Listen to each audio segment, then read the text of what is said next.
Hi, and welcome to the Changing Perspectives podcast, the show where we discuss a variety of topics, including grief, parenting, relationships, mental health, and pop culture.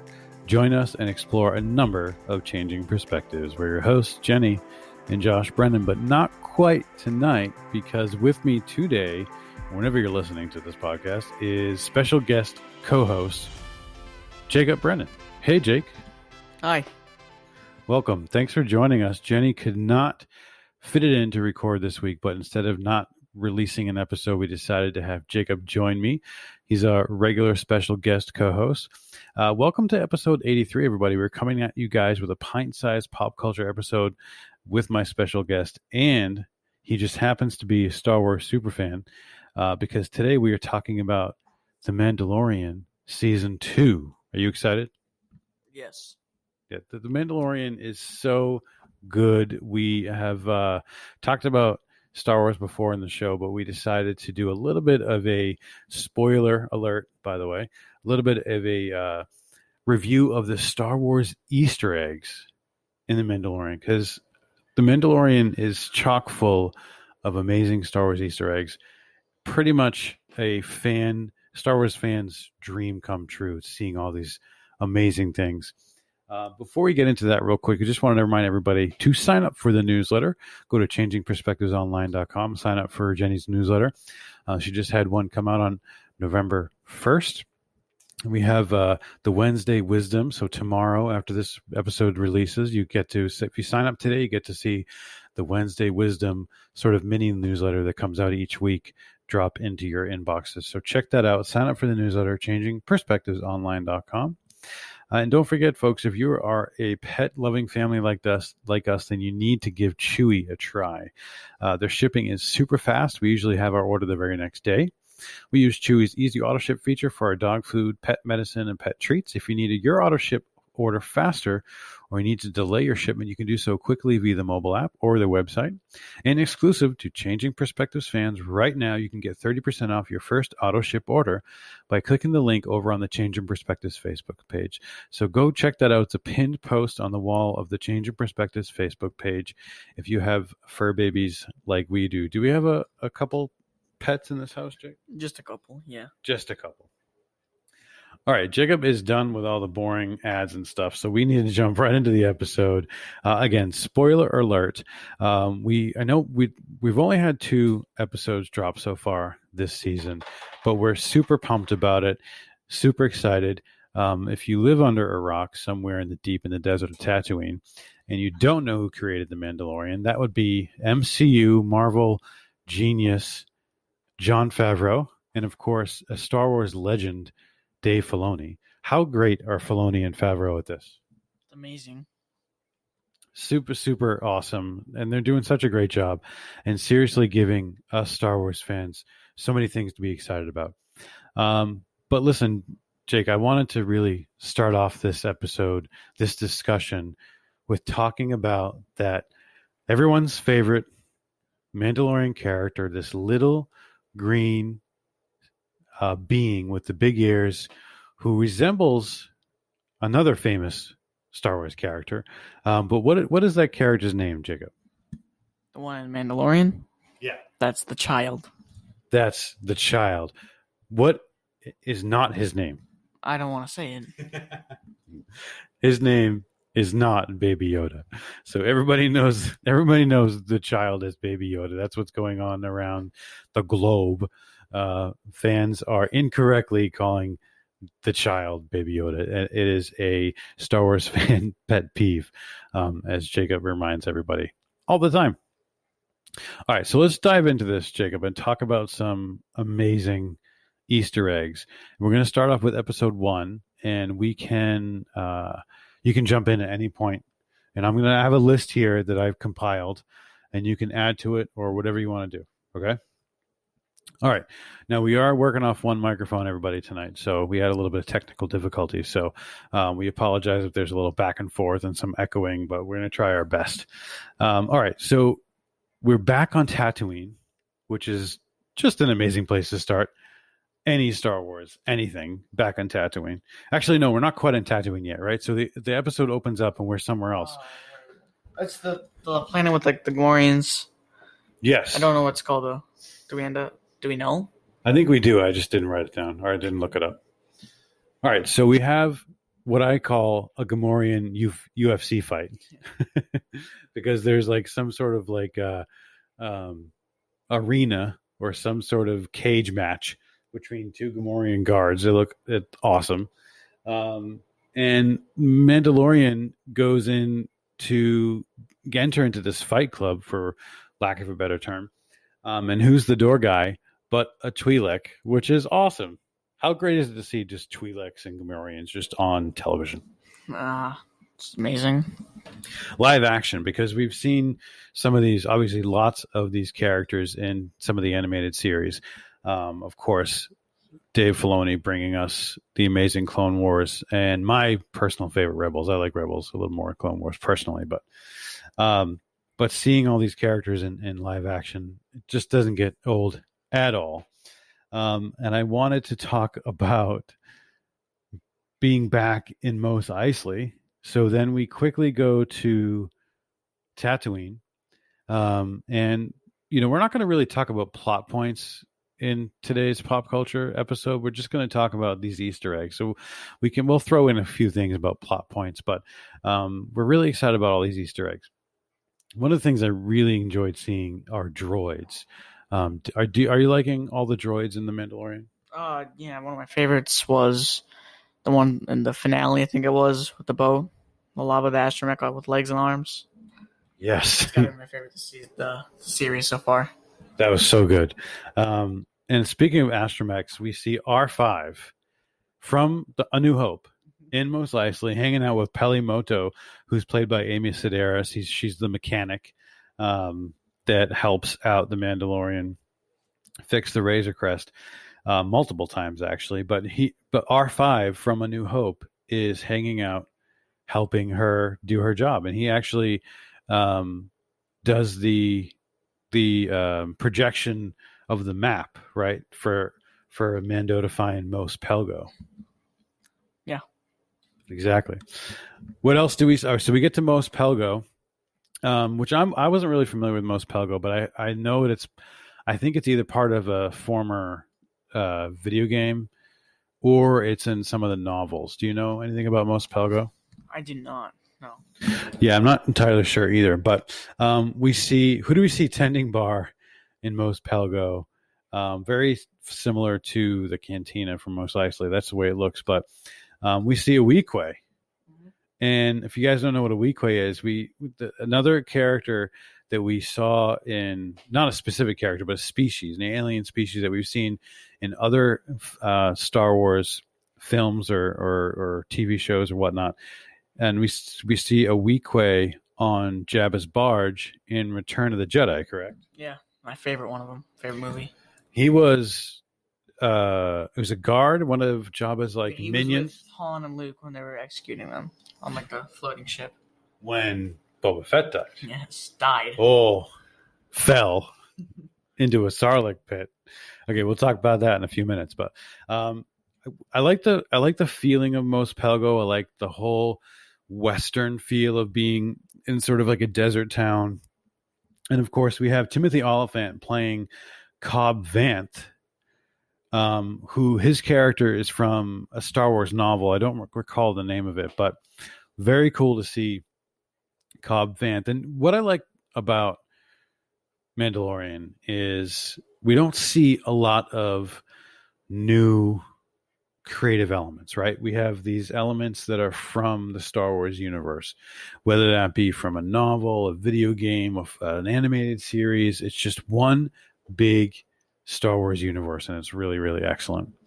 But what do we have? What is Cobb Vanth wearing? Because Mando goes to Mos Pelgo in search of another Mandalorian, but what does he find instead? Cobb Vanth wearing Boba Fett's armor. Wearing Boba Fett's armor, and the whole just as a Star Wars fan, and it's great that I'm sitting here with my son talking about how exciting it is to be watching this show and having Jacob get so excited about having you. I'm talking to you, Jake. You get so excited about it, but this is my childhood too. I mean, from when I was barely able to remember. Star Wars is a big part of my life, and sharing it with you, and that's just how special and how reaching Starbucks. Did I say Starbucks? I guess I need a coffee. Star Wars is to fans, but yes, talking about Cobb Vanth wearing Boba Fett's armor. And I love the reference to the damage from Han. How awesome is that? That was amazing.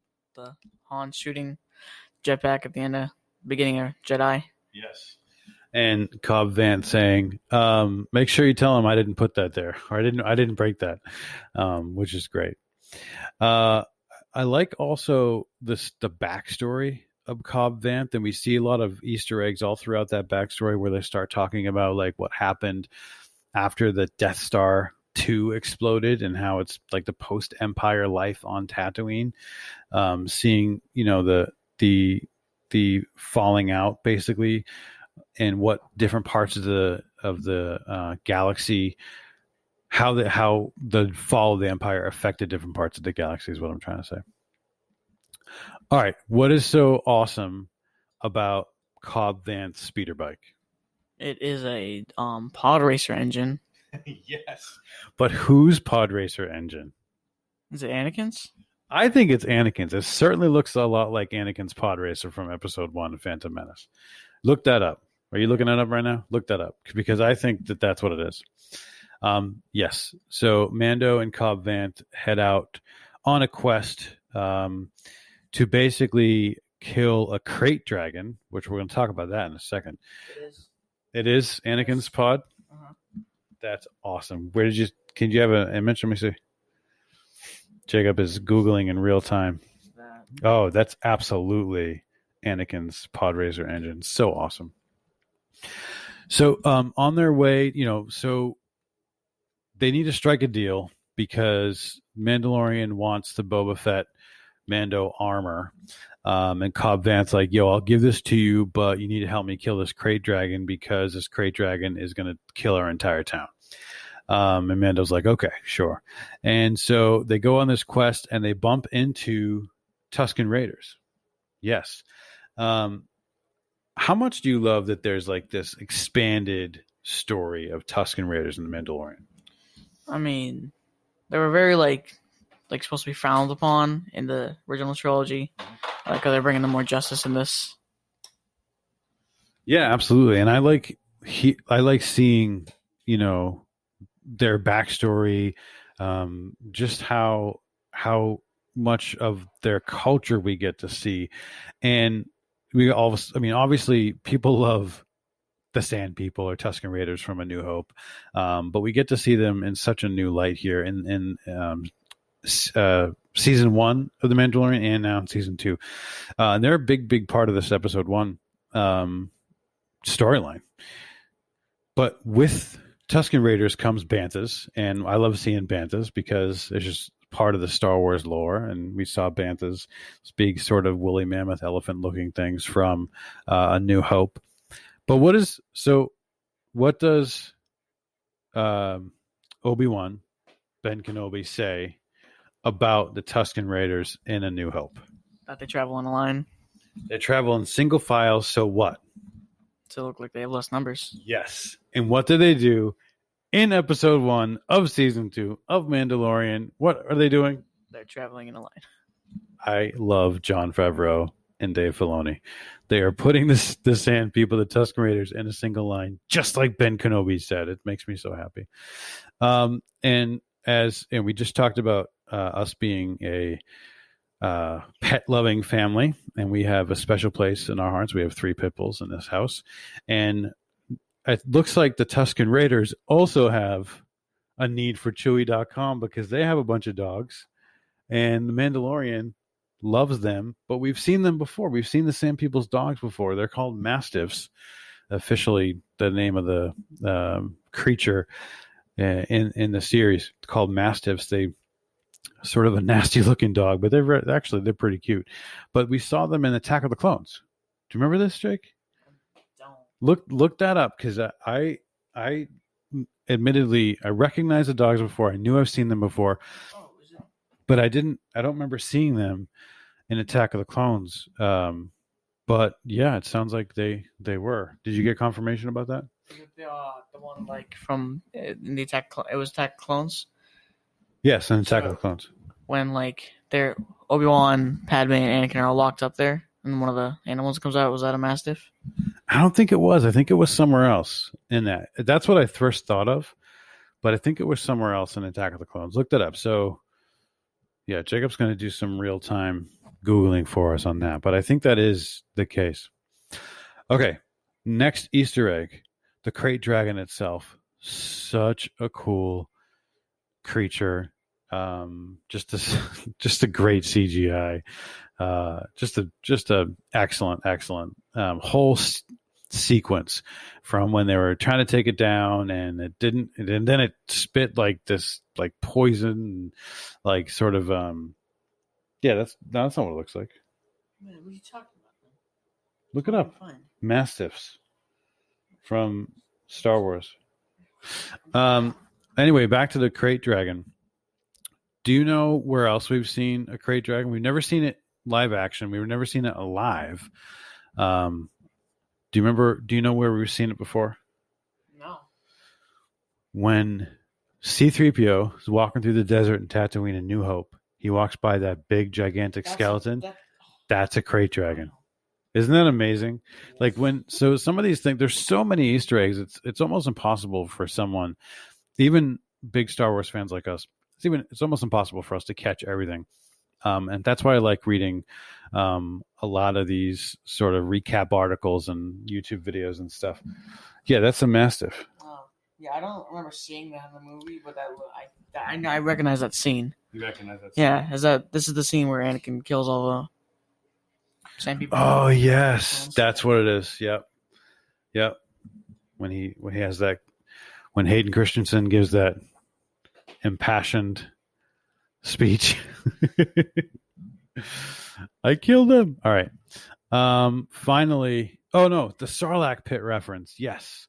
So the Sarlacc pit reference, the Mando talks to Cobb Vanth about how the crate dragon took over an abandoned Sarlacc pit, and the assumption is that the dragon ate the Sarlacc, which is, I don't know, which is pretty cool. But again, we haven't talked about Sarlaccs since Return of the Jedi, which is, I think maybe they mentioned it in season 1, but I can't remember. But finally, Jacob, the big reveal, big Easter egg from episode 1. Who do we have gracing our television screens? Boba Fett. Boba friggin' Fett.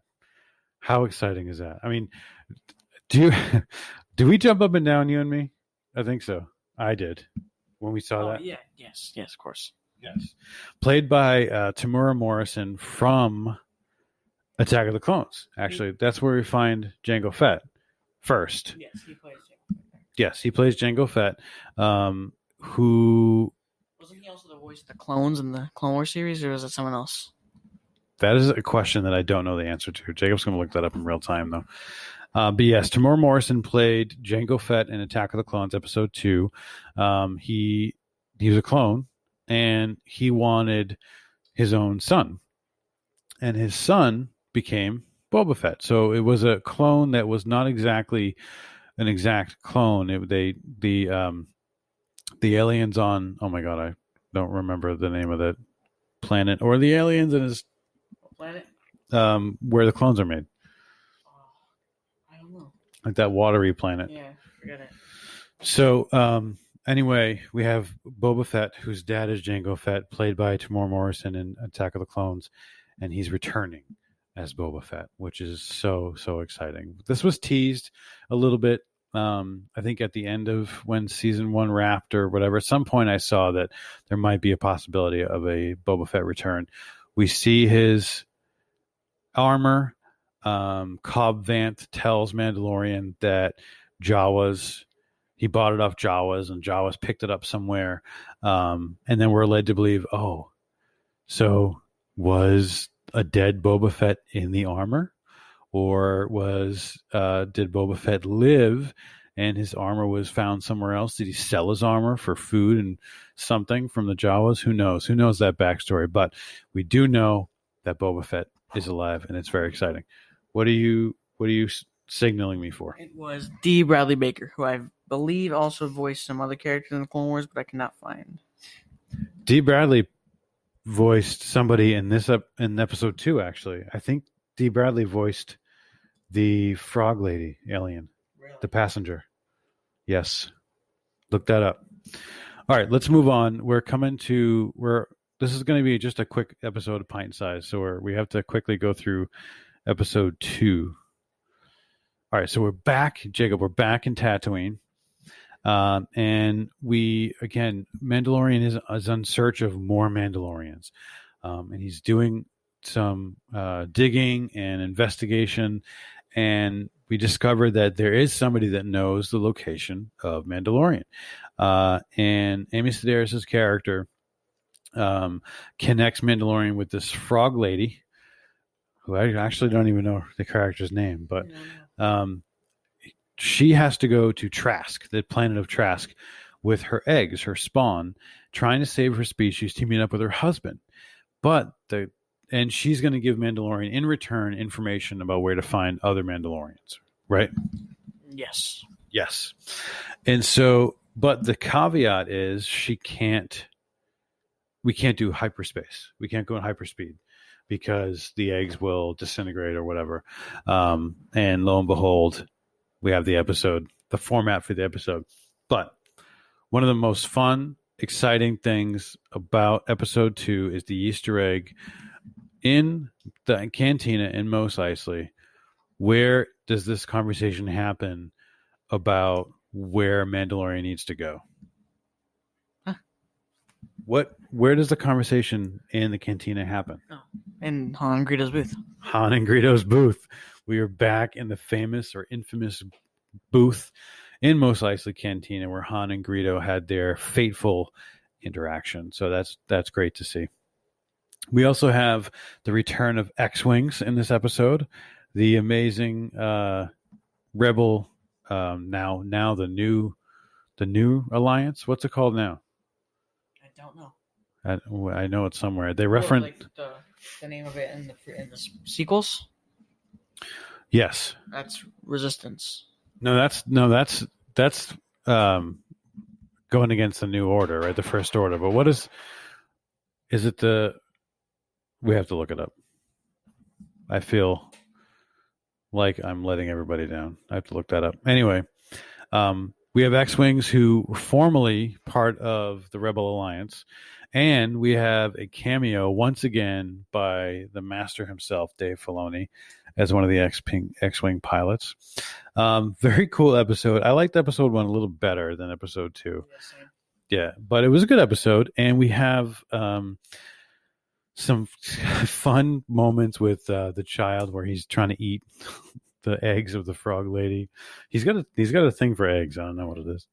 But we see what I really enjoyed seeing, kind of a creepy element of this, a little bit Harry Pottery in the Chamber of Secrets. We have this like infestation of these crazy spiders on this planet that the Mandalorian gets stranded on with his passenger, the frog lady.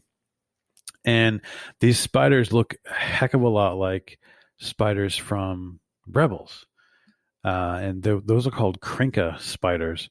But I did a little research because I thought that they were the same thing, but they're not. And the ones in the Mandalorian episode 2 are referred to as ice spiders, which is kind of a cool name. But they're a little bit different than the Krinka spiders. Krinka spiders, I think, only have 6 legs, I want to say. They're also, they're like bulletproof. Their blaster fire doesn't affect them. But Mandalorian was destroying the ice spiders with his blaster. So those all the Easter eggs I found. I remembered from episode 2. Do you have anything else to add about episode 2? I think there was something else I wanted to say. No, not really. No. All right. I feel like there was something else. I'm gonna be kicking myself when we press stop on the recording. But anyway, 2 episodes in, super enjoying this season so far. Excited to see the rest of the season. Excited for the rest of the Easter eggs. Do you have anything else to say, Jake? No, but I was hoping that Ahsoka would be in this episode. Do you think she's coming this season? It was confirmed, wasn't it? I don't know if it's confirmed, but I know who's playing her. I mean, if we know who's playing her. Rosario Dawson, right? Mm-hmm. I would love to see Ahsoka. I would love to see Sabine from Rebels. I would love to see Rex. There's so many amazing characters that I'd love to see in the Mandalorian. I think we're about to, and we haven't seen Cara Dune yet. We haven't seen the Moff. Is it Moff Gideon? Yeah. We haven't seen the black saber, the dark saber rather. There's so much excitement coming our way. But anyway, so Jacob, thanks for joining me. I know this is sort of a last minute thing. We wanted to get a quick episode out. We hope that you enjoyed this quick little pint-sized talking about the Easter eggs.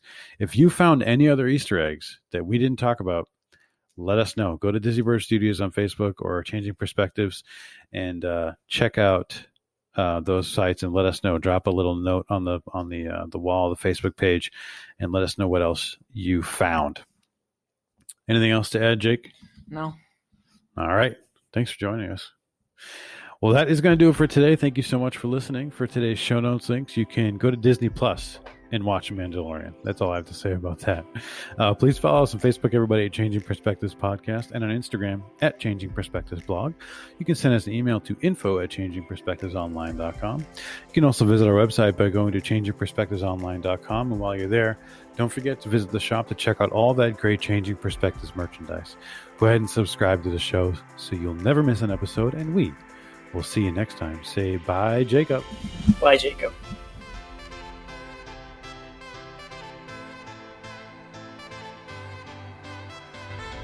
The Changing Perspectives podcast is produced, recorded, and edited by Disney Bird Studios. Copyright 2020. Please visit Disney Bird Studios on Facebook. Facebook.com/Disney Bird Studios.